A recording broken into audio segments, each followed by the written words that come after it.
Have you ever felt that the more you try to control life, the more it slips away? Like trying to hold water in your hands, the tighter you grip, the faster it escapes. We grow up believing that control is necessary, that we must plan everything, predict everything, secure everything. But at some point, it becomes exhausting because deep down, there's something we don't want to admit. Life was never meant to be controlled. Thousands of years ago, a man named Lao Tzu realized this. He wasn't a conqueror, not a powerful ruler, not someone trying to dominate the world. He was someone who observed. He observed nature, the flow of things, the behavior of life itself. And from that, he wrote one of the most profound texts ever created, the Tao Te Ching. But what he wrote wasn't a strategy. It was almost a whisper, an invitation to stop. Lao Tzu said there is an invisible force guiding everything, a natural flow. And every time we try to go against that flow, we suffer. He called it Wu Wei, which can be understood as acting without forcing. At first, this sounds strange. What do you mean, not forcing? Life requires effort, discipline, action. But maybe the problem was never action. Maybe the problem is forcing too much. Think about a tree. You can plant it, water it, take care of it, but you cannot force it to grow faster. If you try, you destroy the process. And yet, this is exactly what we do with our lives. We want fast results, immediate answers, absolute certainty. And when that doesn't happen, we force. We force decisions. We force relationships. We force directions. But life does not respond well to pressure. It responds to time. There's something curious about this, because our need for control almost always comes from fear. Fear of losing, fear of failing, fear of not being enough. So we try to organize everything, predict everything, guarantee everything. But the more we try to control, the more anxious we become. It's a silent paradox. We seek control to find peace, but we find anxiety instead. And this becomes even clearer in relationships. You cannot force someone to like you. You can try, insist, reshape yourself. But real connection does not come from pressure. It comes from space, from naturalness, from time. How many times has something started light, spontaneous, and been destroyed by too much effort? Too many messages, too many expectations, too much control. It's like holding something delicate too tightly. You don't keep it, you break it. And maybe we do this because we don't trust. We don't trust time. We don't trust the process. We don't trust life. So we try to replace trust with control.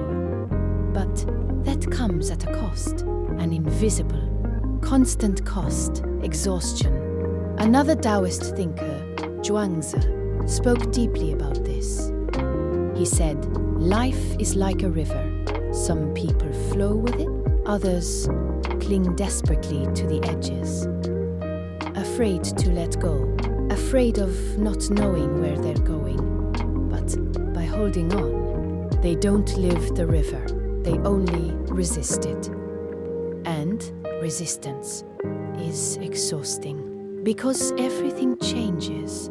It always has, it always will. Life is not static. It pulses, it transforms, it moves constantly. But we try to freeze moments. We want the good times to last forever. And we reject discomfort. But this resistance makes us rigid, and everything rigid breaks. What is flexible survives. Maybe that's why so many people feel tired today. Not because they lack strength, but because they resist too much.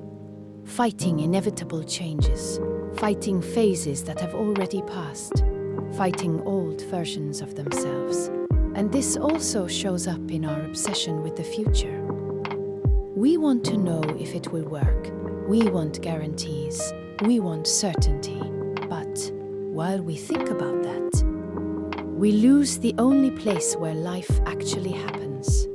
Now, Zhuangzi told the story of an archer. When he shot for fun, he was precise, but when there was a prize involved, he started missing. Not because he lost his skill, but because he lost his presence. His mind left the moment and went to the outcome. And that changes everything. How many times have you frozen? Not because you weren't capable, but because of pressure, because of expectation, because of fear of what might happen. It's strange, because the more we try to control the outcome, the less control we have over the present. And in the end, it's the present that determines everything. And then we reach another quiet but powerful point: excess. We live in a culture that worships more. More success, more money, more recognition. But we rarely ask, how much is enough? Because the more you accumulate, the more you have to protect, the more you have to maintain, the more you have to sustain. And that also weighs you down. Zhuangzi said that a bird only needs one branch, and maybe we don't need as much as we think. Maybe we are carrying more than we should. Expectations, goals, pressures, all of it weighs us down and prevents us from flowing, because flowing requires lightness, and lightness requires letting go. But letting go is not giving up, it's trusting that not everything needs to be controlled, that not everything needs to be solved right now, that there is intelligence in time, that there is order in chaos, that there is a path even when you can't see it. Letting go is stopping the fight against the river and allowing it to carry you. And maybe that's scary, because letting go feels like losing control. But what if it's actually the only way to finally feel free? Maybe life is not waiting for you to control it. Maybe it's waiting for you to trust it. And maybe everything you are trying so hard to force is already trying to happen in its own time. If this resonated with you, maybe it's time to loosen your grip, breathe a little deeper, and allow life to do what it has always done: flow. If you enjoyed this reflection, stay on this journey, because sometimes the greatest transformation in our lives begins when we stop trying to control everything.